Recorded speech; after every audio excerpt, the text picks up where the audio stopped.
Hello, everybody. This is Miss Camay. I am your host on the Miss Camay Show. I'm broadcasting live from the fabulous Las Vegas, Nevada.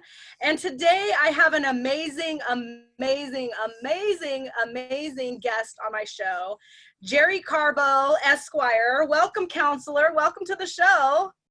Well, thank you, and thank you for having me. Yes. Great to be here. Yes, of course, of course.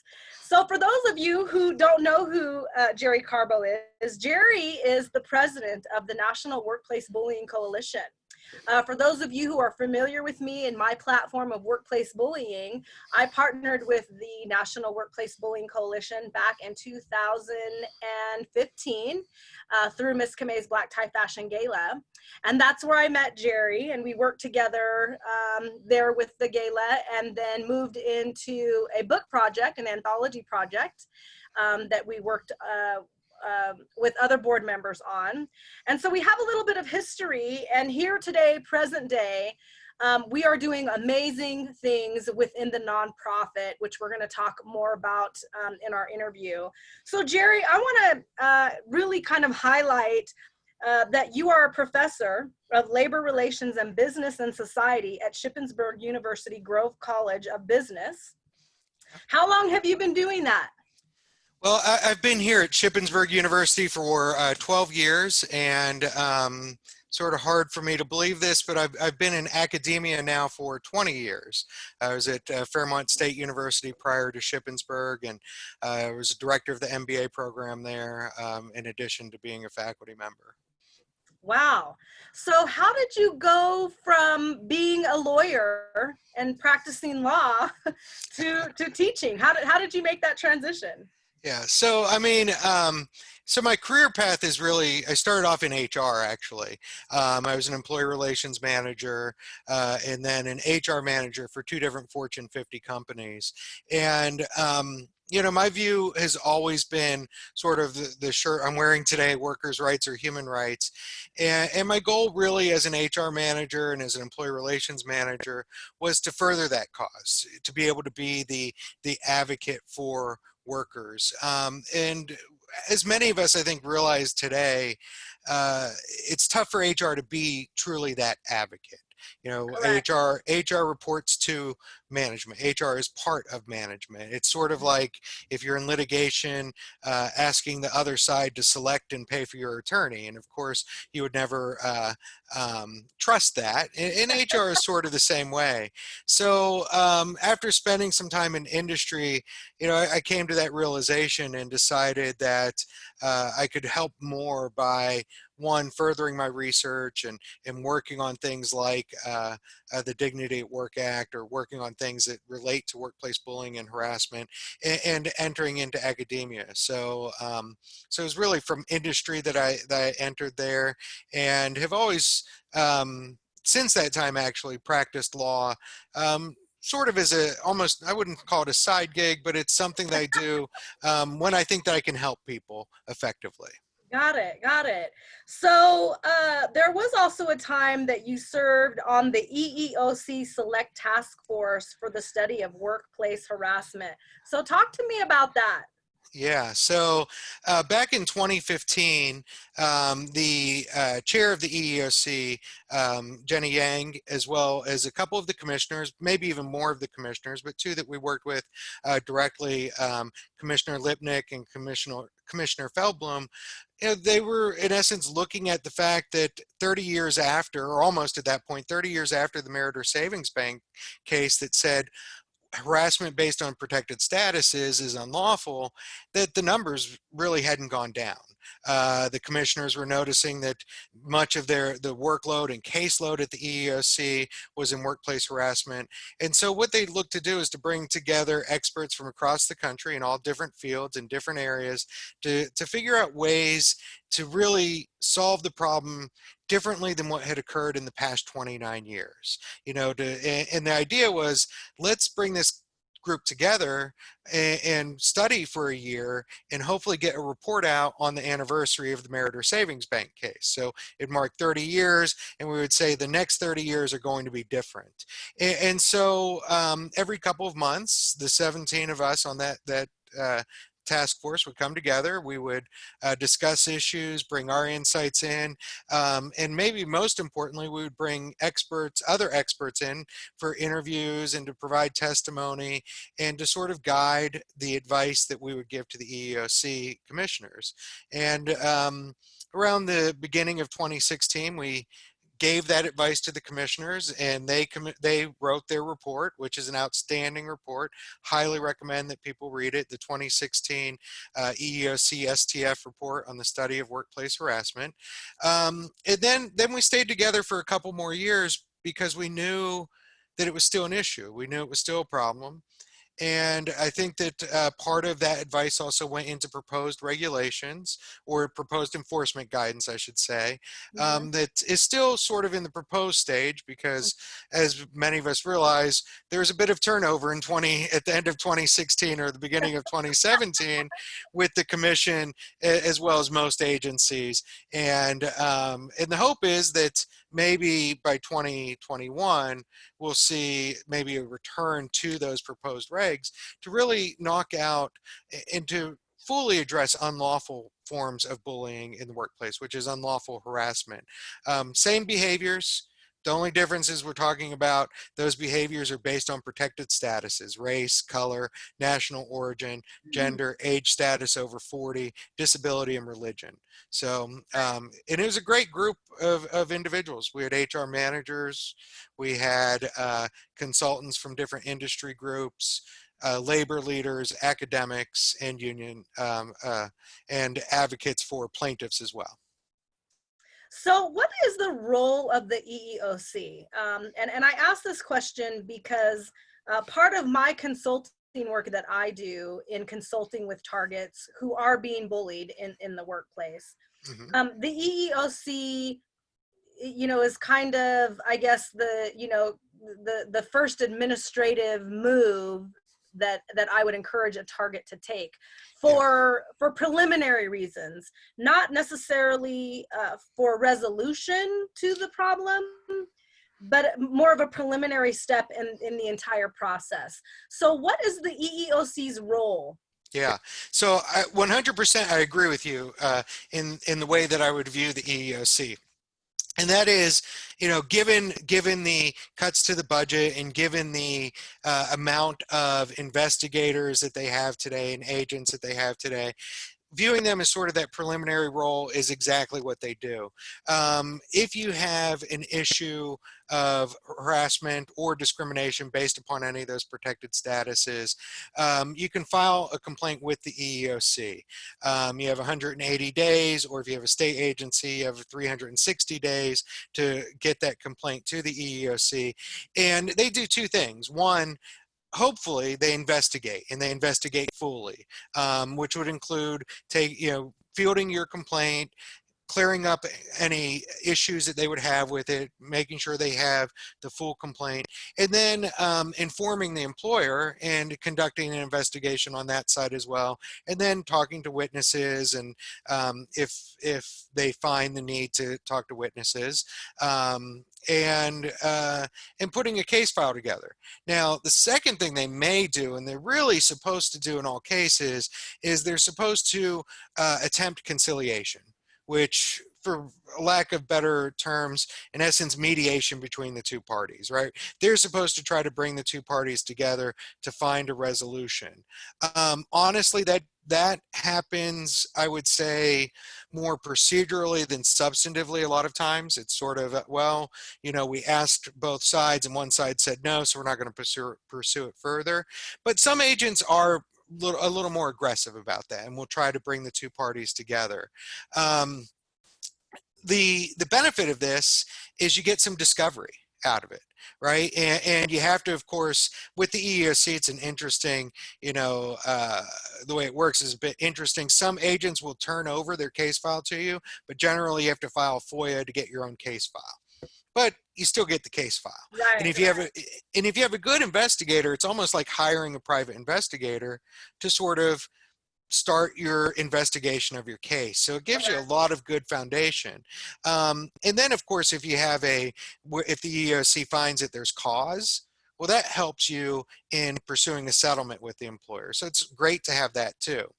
The other thing that the EEOC does that a lot of people don't realize is they actually do adjudicate for federal employees. So they will decide the federal employee cases, and it's actually through that adjudication that they were able to establish a standard, and it took them 20 years to do this. It was a 20-year effort to establish a standard where the sexual orientation and identity is included with gender under Title VII of the Civil Rights Act. So, and they did that through federal cases that they decided, and they laid out 4 ways that we link those things to gender, and therefore it falls under Title VII.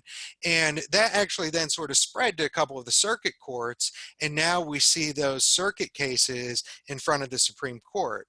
Now, hopefully what we'll see is the Supreme Court won't turn the clock back and do away with those 20 plus years of work. But so they also, but they do play that important adjudication role for federal sector workers. Nice. That's actually a great detail, knowing that, you know, on the federal level. Many employers don't want an EEOC investigation at all. Correct.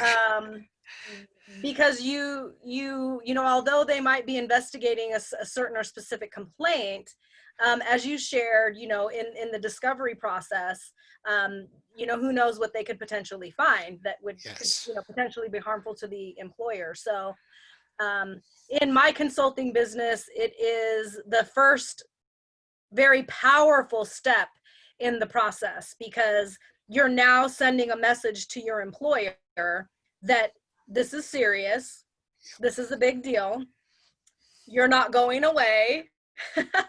yep. Your complaints of harassment and bullying in the workplace, like we're in the Super Bowl, we're playing for that Lombardi trophy right now. So it really sends a very, very powerful message. So Yes. in all the work that you've done, you have a law degree, you've, you know, served on the task force with the EEOC, you've been a union consultant, but most importantly, an activist and an advocate, which is something that I have grown to know about you. I've come to you many times with, you know, questions on things that we've worked with on NWBC. Most recently, we have expanded the National Workplace Bullying Coalition nonprofit.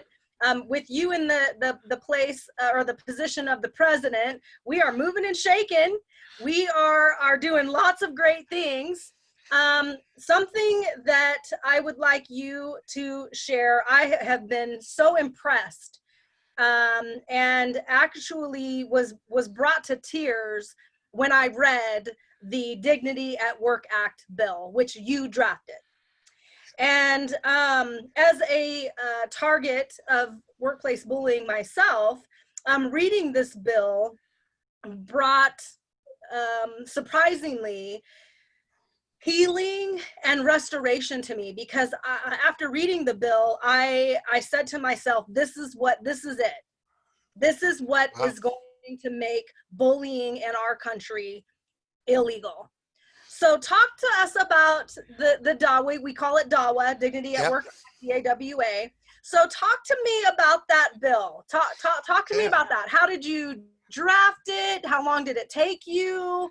And what are your intentions behind the bill? Yeah, so the first version of the bill, I would say, took the longest, because the first version of the bill is really, I would say, 20 years culmination of all of my work and experience and all of my research into workplace bullying. So it encompasses my time in HR, it encompasses my time in drafting and implementing workplace harassment policies, and engaging in training and conducting investigations. Unfortunately, I've, you know, conducted at least a dozen investigations of workplace harassment when I was in industry, which to me is more than I would have liked to have seen, even though they were with large employers.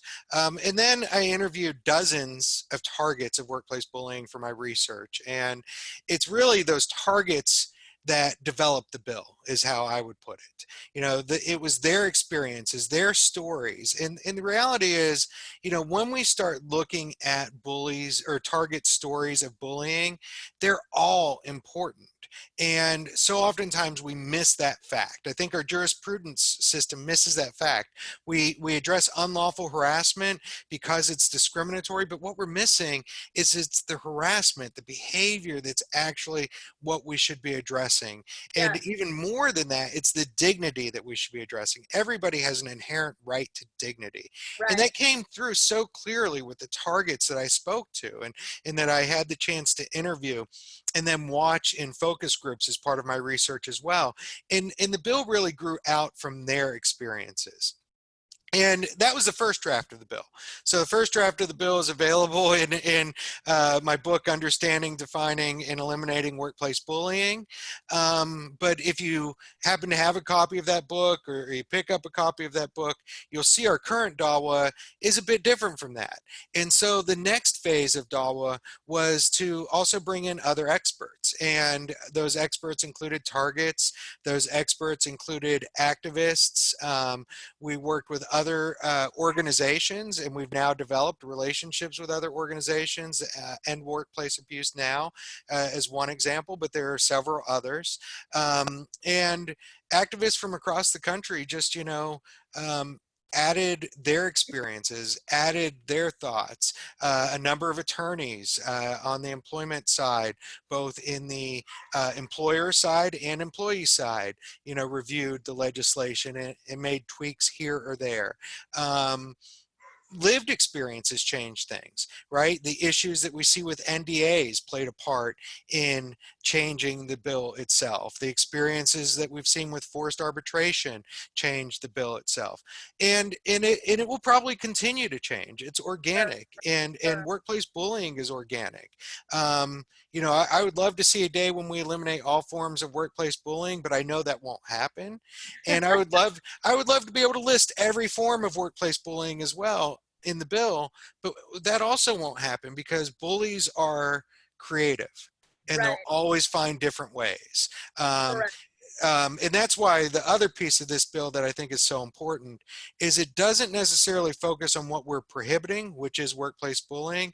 Its primary focus is the positive right to dignity in the workplace. And Yes. when that dignity is harmed, you have a cause of action under DAWA.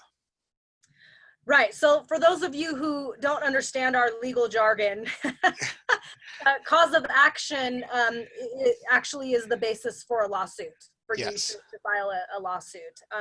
And that really is required in any potential lawsuit. You have to have a cause of action to be able to sue. So our intention with the bill is to lobby it to our city and our county and our state officials in respective states.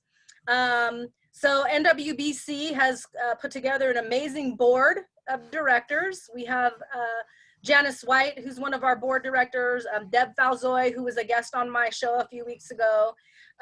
Just amazing, amazing team of people from around the country that you have facilitated and put together.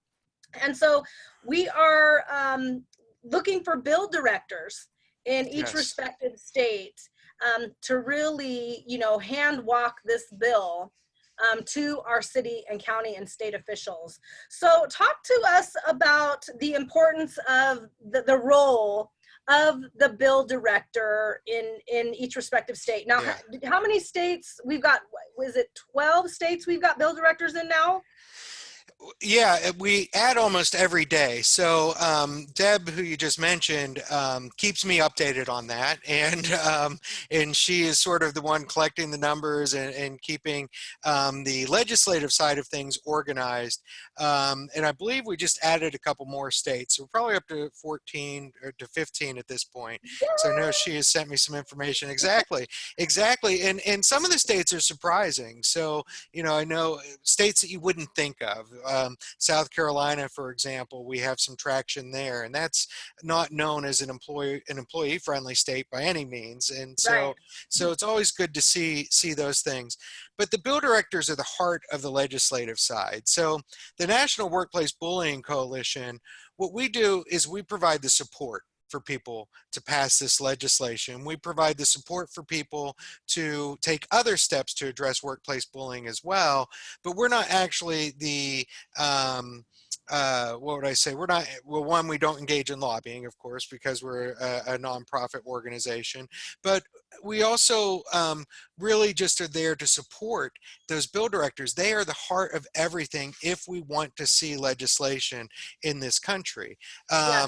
And really, it's at the state level that we seem to be having some of the most success, with also some potential for local level legislation, and eventually we hope for federal, but I think that's a little bit further down the road. Um, but the state directors, they are the key. They're the ones who reach out, who find legislators who are interested, who, you know, we help to give them the information to support and to argue for why this bill makes sense. But the other thing is, you know, my expectation is that state bill directors, as I've said, DAWA is organic.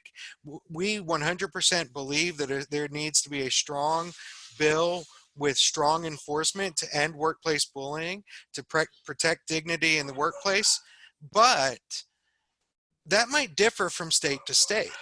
And so Right. when a bill director finds an issue and says, this is what works with my state, then we want them to bring that forward and maybe to consult with us, and we'll address whether or not those changes make sense and what else might be able to be done. But it's really the bill director's bill until it becomes a legislator's bill. And that's the other thing people need to understand. Once a bill enters into a legislator's hands and they put it forward, that bill belongs to the legislators. And so again, DAWA might change at that point in time. Right. But everything that happens at the state level, it's the bill directors that do it.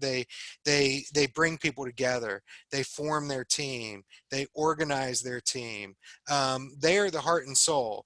And what we look at is our role as the National Workplace Bullying Coalition, as well as the other organizations we work with. We're there to support them in Right. any way that we can, Right. whether that's advice, whether that's just lending an ear, whether,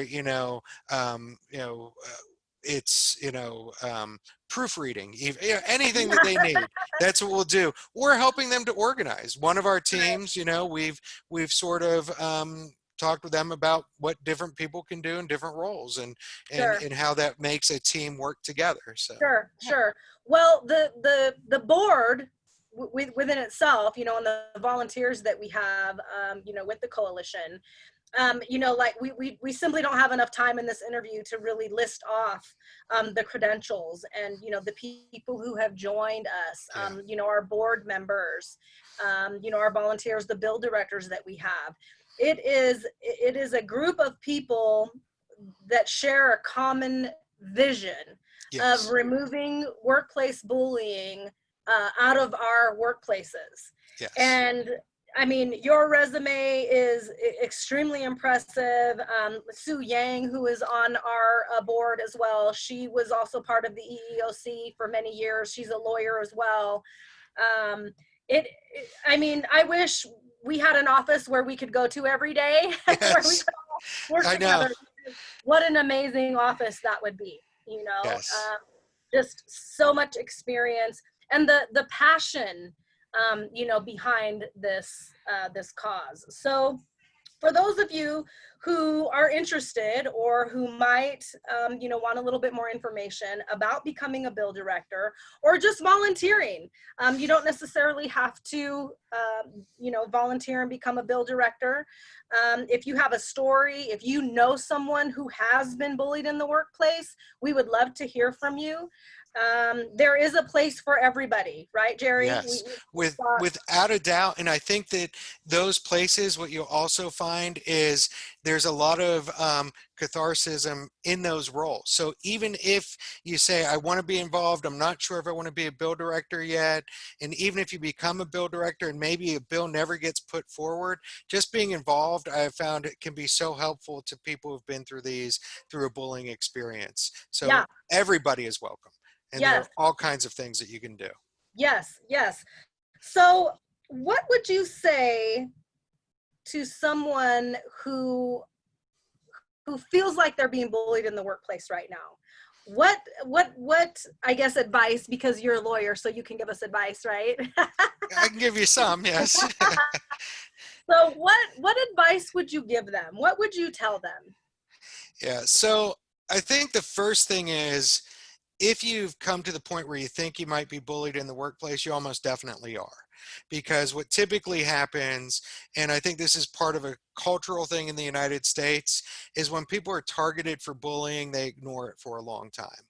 And they don't like to admit to being bullied. And so there's almost sort of this individual consciousness that arises after a bit of time. So if you think you're being bullied, one, you probably are. And when you come to that realization, my first thing I would say is step back and assess the damage that's been done to you.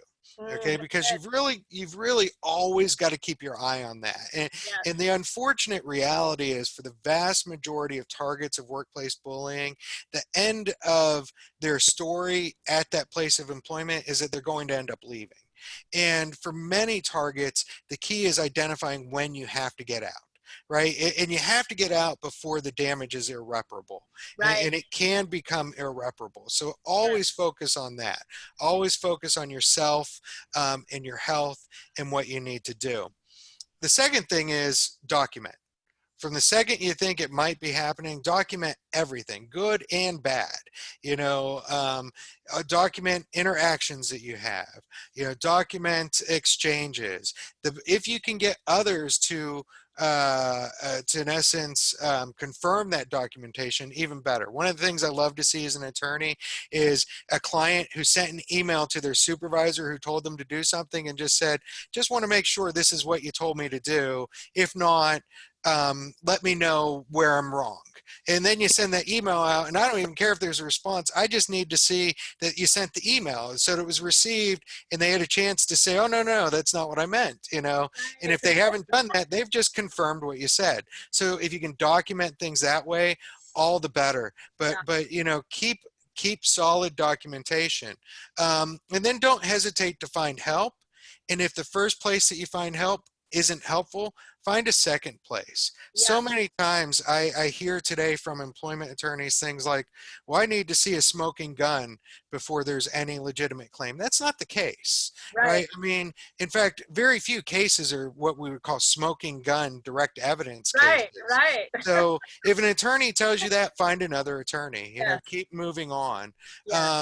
And then, since it's progressed, again, I would go back to that first piece of advice, and that is, at some point you might have to be prepared again to know when it's right to leave, because I know how difficult that is in today's economy, and I know sometimes that's not possible, and I know that has a lot of costs to it. But we also know from the research that things like heart disease, PTSD, suicide ideation, and even suicide are all outcomes of workplace bullying. And nobody wants to see that, or at least nobody in our group wants to see that happen to any individual, and definitely not for work. Right. One of our current Twitter tags right now is "not dying for work," and I don't want to see anybody die for work. That shouldn't happen. Yes. Great points, Jerry. Really, really, really great points. Where can people find your book? You authored a book, and it's a great resource. It's a great tool for people who are being bullied or have been bullied in the workplace. Where can they find that book? Yeah, so I mean, pretty much any bookstore it should be available. However, what I would really like to see is people going to Routledge directly, because of course, when we think of bookstores today, we tend to think of Amazon, and I would just recommend, until Amazon cleans up their act, I don't want to endorse their act with their employees. I don't want to endorse them at all. So you can go directly to the publisher, Routledge, and if anyone's having trouble finding it, they can always email me, and I can make sure to direct them that way. But again, Routledge directly sells it, and that would be my preferred. But any online bookstore tends to carry it. Perfect. I will definitely post the link down here in the comments where you can actually get a copy of that book. If you're having challenges, you can definitely reach out directly to Jerry Carbo for the book as well. You can contact me. I can connect you directly to Jerry. Yep, exactly. where he can help you. For those of you who want more information about the Dignity at Work Act and the things that we are doing with DAWA, if you're interested in becoming a bill director, please go to our website, dignityattworkact.org. You can actually read a copy of the bill there. There is a bill director toolkit that is on that website that you can read through and really determine, in what capacity you want to be involved. If you have questions, if you want legislative updates, you can actually email us at info@dignityattworkact.org, and we can get you signed up for those legislative updates. Jerry, where can people find you and connect with you directly? So, I mean, a number of ways. I am a professor at Shippensburg University, so you can always contact me through that contact information. But really, the best way for this issue would be through the workplacebullyingcoalition.org, which is the National Workplace Bullying Coalition's website. And there's also a contact information there that has an email address, or you can just drop a message into the Dropbox there, and I will receive that. But again, if people really want to take the next step, you can go to Shippensburg University, and my email is right there on the directory of that as well. So perfect. Thank you so much for joining me today, Jerry. I so appreciate your time. I value this content so much. This is a platform of mine. It will be until the day I die. I definitely am grateful to be a part of this and be involved, and to be able to rub shoulders with someone as iconic as you on the topic. You are just a vessel of information, support, and love and compassion for us. I so appreciate and value everything that you're doing. Again, you guys, if you want information about what we're doing with DAWA, go to dignityattworkact.org. You can also send us an email at info@dignityattworkact.org, and we will be more than happy to connect with you. Thank you so much, Jerry, for being my guest. We'll see you on our board meeting call. Yes, looking forward to it. Thank you so much for everything you're doing, and for inviting me today. So really appreciate it.